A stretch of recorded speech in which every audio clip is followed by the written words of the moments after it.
After my boyfriend, M27, cheated on me F28 with his ex, I decided to stay, but now I'm struggling with trust. I saw this coming, I told him, but I still love you. He just returned her things and now I feel like I'm walking on eggshells. Can I ever fully trust him again? TLDR, I was betrayed by my boyfriend who cheated on me with his ex, who subsequently began to harass me. He finally managed to return all her belongings and told her to leave him alone yesterday. Now I am starting the process of learning to trust him again. I would appreciate any advice on this. I elaborated more on what specifically I need help with at the end of the last paragraph. Please do not leave comments like "leave him." This is not about that. I have already made my decision and want to stick with it, but I am facing some difficulties, and I would genuinely appreciate advice from someone who has experienced a similar situation or who has been the unfaithful partner in the same scenario. Thank you. This will be a very long read, so here we go. If anyone manages to get through this, I am very grateful for your time.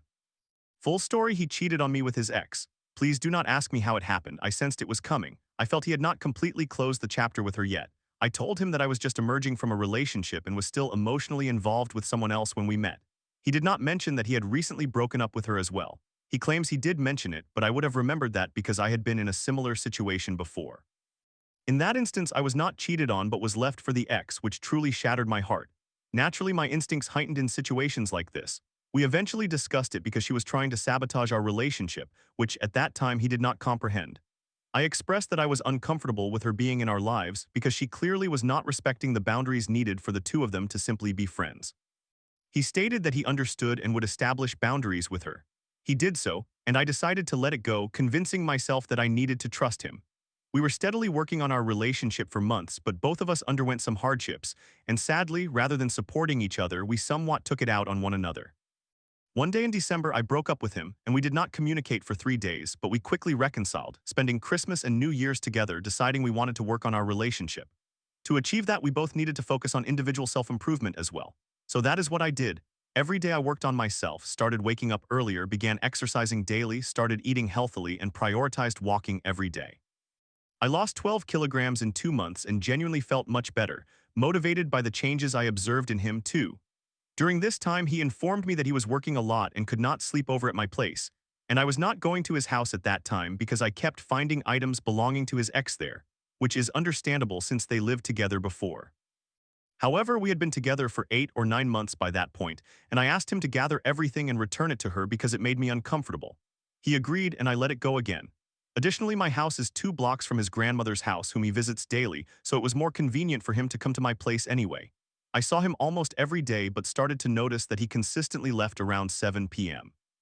One day in February, my old dog, who had been with me for 17 years, needed to be euthanized. I called my boyfriend, he came, contacted the veterinarian for me, stayed with me throughout the entire process, and called the crematorium as well. Afterward, he went to have dinner with his grandmother and then returned to spend the night with me. I literally fell asleep crying into his shoulder while he held me.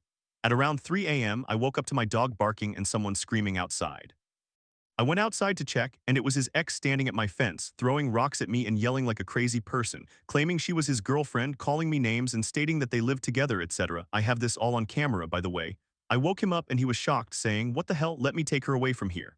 I passed out from exhaustion after that. He came over the next day to apologize and admitted that he had started seeing her again during the 3 days we were broken up. I kind of swallowed my pride and let him speak. I do not know why I reacted the way I did, but it was not the reaction he or I expected. I think that was when I realized that I do love him.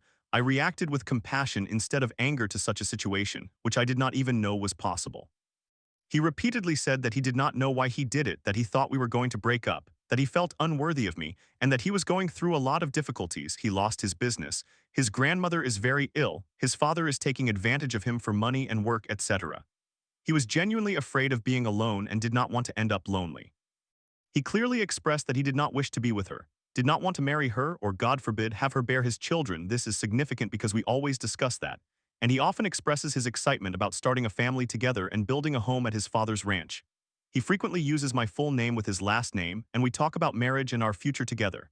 He desires my involvement in his business that he is currently establishing. He had broken up with her for those very reasons the year prior and was extremely happy to have met me, crying while expressing disbelief that he had just ruined things for us. I remained quiet and asked him what his next steps were. He replied, "I do not know how to fix this. I do not know how to make this right for you." I suggested taking him to my therapist to help him gain some clarity, and he accepted, so later that day he went. I merely stated that I hoped it would help him and urged him not to speak to anyone about what the therapist said. I also took some time to reflect on whether I truly wanted to be with him after all this and thought about my behavior in our relationship as well, ultimately realizing that I had played a role in making him feel like he was not good enough while he was doing so much for me. I was depressed and had not treated him well for months. I had not appreciated him or everything he did for me, not even once. I fully took him for granted because I was so mired in my own issues that I failed to recognize I was being a selfish jerk. I am not claiming to understand why he cheated because I do not and I never could. However, I see why he felt very alone, abandoned, and unappreciated in our relationship. I can understand why he thought he was not good enough and feared I would leave. I genuinely empathize with him and sincerely regret making him feel this way. The next time I saw him, I told him this, and he began to cry, thanking me for expressing those thoughts, stating that it really validated how he felt. However, he emphasized that I should never think it was my fault at all, and it pains him that I seem to feel that way. He was accepting full responsibility and being honest with himself. He then asked me for time to resolve the situation with her, which I initially agreed to, but then his ex started attacking me online, calling and texting me and sending her friends after me as well. The worst part is that I do not even know what she looks like, so I live in constant fear that she might assault me unexpectedly if she sees me somewhere or send someone after me. I am genuinely scared. During this time, she also left multiple comments on his social media accounts, acting like a jealous girlfriend and refusing to accept that I am his girlfriend. He has informed her multiple times that I am his girlfriend, yet she continues to tell and text me that she is his girlfriend. Throughout this ordeal, I have not responded to her in any way, no texts back, no retorts, no confrontations. I maintained my composure and allowed her to have her tantrum. Now it is almost 2 months later. He was finally able to give her all of her remaining belongings from his house yesterday, as she had been refusing to meet him to retrieve them and had made him wait for weeks when he was there to drop them off, probably just to mess with us even more, to be honest. He described the encounter as horrible and came to my house afterward seeking comfort. He looked like a puppy that had just been kicked. I understand that this was difficult for him. He has finally closed a chapter with her that had been open for 4 years. They had been a couple during the pandemic, even though he found her unattractive at all. He told me they grew up together as friends, and it just happened during COVID that they started hanging out romantically. They ended up having a super toxic on and off relationship for 3 years until he finally broke up with her a few months before meeting me. Honestly, I think she believed it was just another one of their on and offs, and when she realized it was not, she began sabotaging our relationship and harassing me. Because he had not completely closed that chapter, he did not recognize it and did not reinforce the necessary boundaries. When she started threatening me, I told him, "What troubles me the most is that you would cheat on me with someone who has such poor character. She is truly ugly inside and out," but I did not say that, and appears to have aggressive tendencies as well.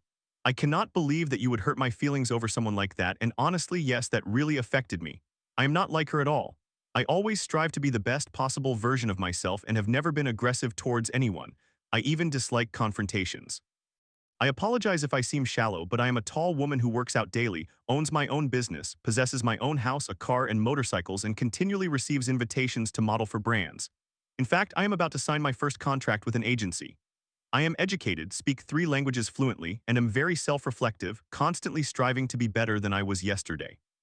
In contrast, she is evidently overweight based on what I saw that night, acts aggressively, disrespects boundaries, and cannot manage her ego, which to me indicates a lack of education. She lives in her parents' house, does not own a vehicle, and works a very low-level job. I regret saying it this way, but an educated person does not act or behave like that. This has genuinely impacted me. He mentioned something along the lines of perhaps that is what he thinks he deserves, and that is why he engaged with her after seeing my therapist. But I do not know. Any perspective on this would be appreciated if anyone can help me make sense of it. Now I am returning to his house later today to bring some of my belongings so I can spend more time there, and I was excited about it until I, for some reason, checked his Instagram following and saw that he still follows her. He had blocked her for a while when she would not stop leaving comments, but eventually decided he needed to communicate with her to finalize things and return her items. He just returned her belongings a day prior, so I do not want to seem demanding or anything. I understand that this was emotionally very challenging for him, and he did this solely for me. Even if he did not want to be with her romantically, I realize he would likely try to keep her in his life as a friend because that is fair. They literally grew up together. There have been many more years of friendship before any romantic relationship. I genuinely understand that. However, it does not change the fact that it makes me extremely uncomfortable that she still has access to his, or rather our, life. I am uncertain how or when to address this with him and how to generally overcome the trust issues this situation has created for me. I am trying very hard not to overthink it, but I can feel how tense I become when his phone makes a sound. I actively avoid looking at his phone screen when he does something next to me because I fear her name will appear, causing me more pain. Ultimately, I have decided to stay with him for all the positive aspects he brings and attempt to work through the one thing he mishandled. Still, it is genuinely hard on me. Please provide me advice on how to request that he block her again so we can have our privacy from her without seeming overbearing, and B, how I can overcome the trust issues that this experience has created for me. I am aware that there is very little he can do to genuinely help me. Most of the healing and forgiveness will need to come from within myself. I would greatly appreciate someone with experience reaching out to me. Story 2. Navigating my first relationship, at 22, I fumbled my way through with an incredible guy, only to accidentally push him away after an awkward night. I thought you wanted to be friends, I said. His reply, if I had to choose, yeah, I'd pick friendship. Now, how do I fix this? I, a 22-year-old female, have the dating experience of a decorative houseplant, and it is evident. Perhaps I am also somewhat on the autism spectrum, according to the guy I was dating and others as well. Still, despite my complete lack of dating skills, I met and awkwardly interacted with a truly incredible guy who is 24 years old. I cannot emphasize enough how incredible he is. Now I am trying to determine how to proceed, whether that involves offering a sincere apology as we are in the same friend group, or simply letting things be. Here is what transpired. We met through mutual friends and he pursued me quite intensely. He is sweet, thoughtful, and exceptionally attractive. Meanwhile, I am charming but emotionally reserved, so when he mentioned from the beginning that this would be a casual arrangement since he was moving away, I nodded in agreement. There was no pressure, it was a learning experience and meant to be enjoyable. And it was indeed enjoyable. He made me feel safe, organized fantastic dates, and never rushed me. I had never kissed anyone before. Knowing that he expressed that he would like me to take the lead in that regard and that he didn't want to pressure me, I was just beginning to open up when he had to leave for a few weeks. Right before his departure, I sensed he was acting strangely, so I tried to give him space to enjoy his trip. When he returned, something seemed different. Text messages remained flirty, but in person, there were no casual touches or anything of that nature, just a respectful distance. He even jokingly referred to me as his homie and dog once. I was too shy to initiate anything or to inquire about what was happening. I recognized that it was immature of me. Since I struggle with interpreting unspoken signals, I assumed he was gently transitioning me into the friend zone. I felt hurt, but because I liked him as a person, I let it go and treated him merely as a friend. However, I am now considering that his distance upon returning and on that pivotal night might have been his way of waiting for me to provide an opening. He had explicitly requested that I take the lead. He continued to invite me out, made plans, and when we were among friends, the flirting was intense at levels that made onlookers think, what is going on between those two? Then one night, after months of nothing, we finally kissed. He questioned why we had ever stopped, expressing that it hurt him that we had put a pause on things and wondered if we would be going out again.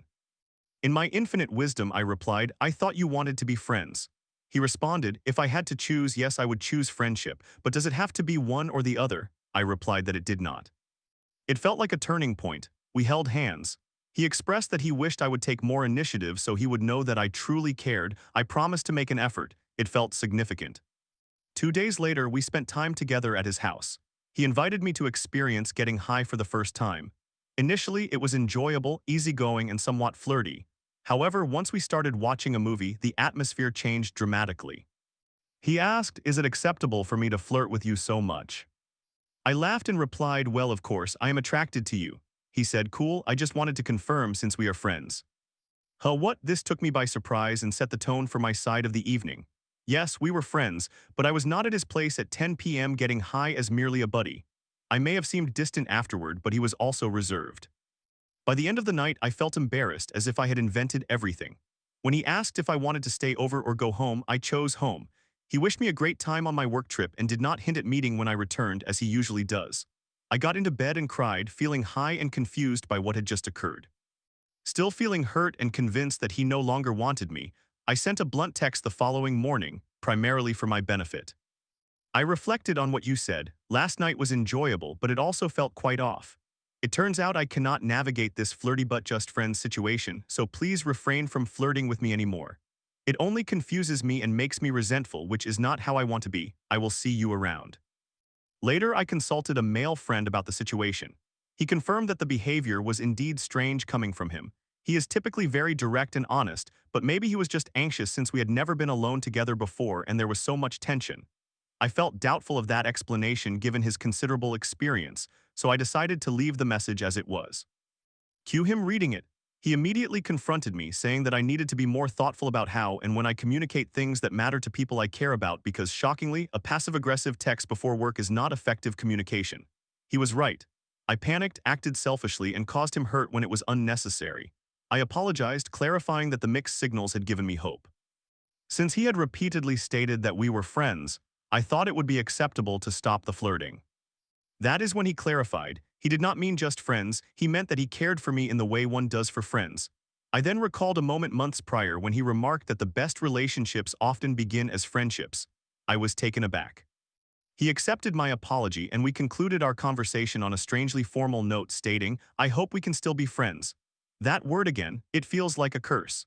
He mentioned he would be over it by the time I returned from my work trip, but I regretted that we did not communicate face to face. Now I am left pondering how to approach this situation. Not even to win him back, but simply because I sincerely dislike having hurt him. If you were in his position, what would you wish to hear from me, if anything at all? Summary: I abruptly ended my situationship and hurt the guy I was dating. Should I offer a proper apology, knowing we share the same friend group?